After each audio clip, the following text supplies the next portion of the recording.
Bonjour à tous, c'est Drakar du Guerre. On va se retrouver pour une nouvelle vidéo où je vais dessiner Ash, Sejuani et Lysandra de l'univers de LoL. J'avais envie de faire un dessin de ces trois sœurs. Bon, en fait, elles ne sont pas réellement sœurs. Lysandra avait deux sœurs et les ancêtres de ces deux sœurs sont Sejuani et Ash. Elles se battent toutes les trois pour régner sur Freljord.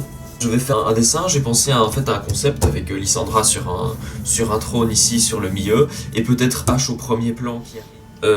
Petite note sur le côté, en fait, peut-être qu'il y a beaucoup d'entre vous qui doivent se dire que vu que je dessine beaucoup, je gaspille pas mal de papier, entre guillemets, mais sachez qu'en fait, quasiment tous mes dessins, là par exemple il y avait un dessin de Dark Vador que j'avais fait il y a longtemps, mais sachez que quasiment tous mes dessins, je les fais à la fois au recto et au verso, parce que c'est ma façon d'économiser du papier, et on pense à la planète.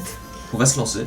Donc là je vais simplement aller sur internet, je vais juste regarder les splash art de Sejuani, Lysandra et H, mais je reviendrai à vous une fois que la partie au crayon est terminée.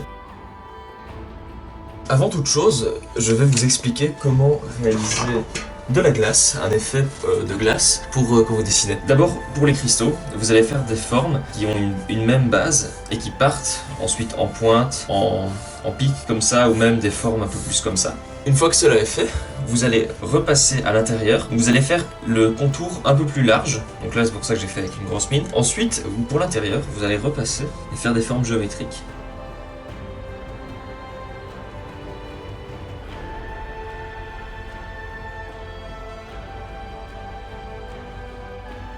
Et surtout, parfois ce qui peut être bien, c'est de laisser justement, si vous voulez faire plus simpliste, faire des trucs comme ça par exemple. Et une autre technique que j'utiliserai, c'est quand on fait par exemple donc, un cristal, donc je refais ici, c'est que vous voyez en fait ici que quasiment tout, ce sont juste des formes les unes dans les autres. Et ce que je ferais parfois, c'est que je ferais ceci, que je suis en train de faire, c'est qu'en fait je laisse un espace entre les formes pour donner un autre effet, ou alors encore je refais plusieurs fois des lignes dans un cristal. Ça c'est toujours des cristaux en pointe, et si vous voulez faire un cristal qui part et qui est plat au bout, vous pouvez faire comme ça, vous partez donc sur une forme géométrique, par exemple là je fais un hexagone, et puis ensuite vous allez indiquer avec des lignes droites la direction dans laquelle vous voulez que ça aille. Donc ça c'est vraiment juste comme si vous dessiniez un solide. Et ce qui va se passer c'est qu'en fait cet endroit-ci, vous allez vraiment le laisser plat, vous n'allez pas essayer de faire des pointes en triangle. Si vous faites des formes, vous allez que les faire avec 4 côtés maximum, parce que sinon en fait ça risque de donner un effet en pointe, vous voyez, si j'avais ça comme ça, et puis ensuite pour le reste là on fait ce qu'on veut comme forme quoi. Mais en fait ce qu'il y a c'est simplement que là par exemple imaginez que j'avais fait un point et que j'avais fait des triangles, on aurait eu l'impression que ça allait partir en pointe, donc voilà.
Donc là je fais une petite pause, je peux vous expliquer un truc. Donc en fait on voit très bien, quand on regarde, j'avais pas bien vu ça quand j'ai dessiné, mais on voit très bien en fait qu'à cet endroit-ci, j'ai complètement décalé le dessin. Si j'avais pas refait donc cette partie-ci, que là je suis en train de cacher avec mon feutre, en gros, le dessin en fait, là pour l'instant il est un peu décalé, on a l'impression que le trône, au lieu d'être droit, il part vers la gauche, il part en couille. Ce que je fais, c'est que maintenant je suis en train d'essayer de rechoper le truc, parce qu'en gros, j'ai fait l'ouverture beaucoup trop grande vers la droite, ce qui donne l'impression que le trône part vers la gauche. Mais là ce que je vais faire, c'est qu'en fait j'ai refait cette ligne-là sur le côté, et que je vais en refaire une autre ici, pour essayer de rattraper le coup.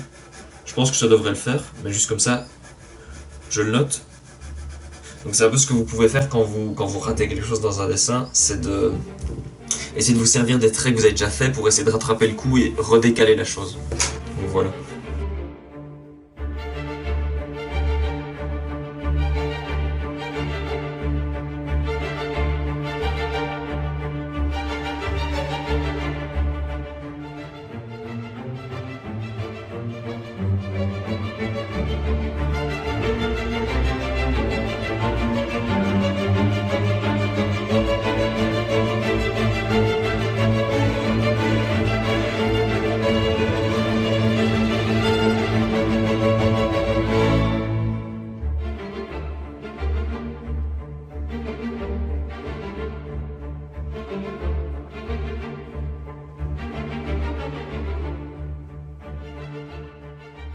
Bon, pour ce qui est des couleurs, je sais pas si j'étais pas sûr de vouloir en utiliser, mais je vais quand même faire, on va voir. Je vais utiliser des couleurs.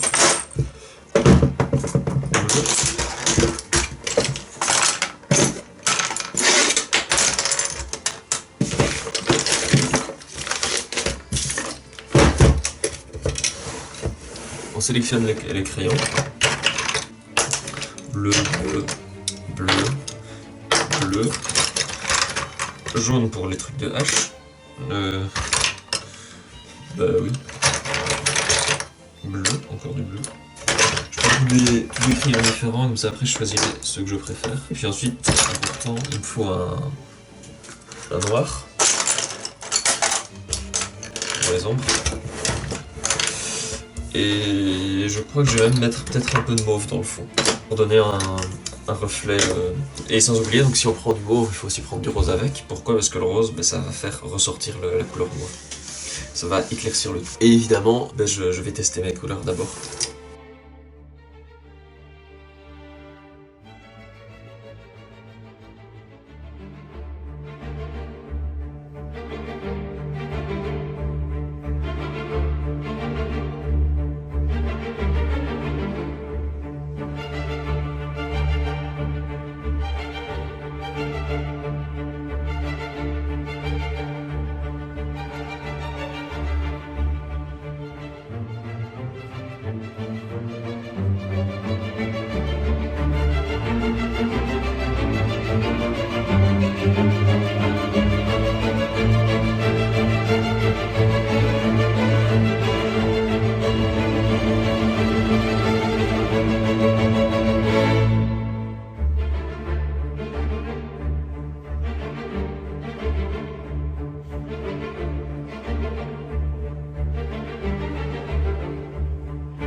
Qui est-ce? C'est Lysandra.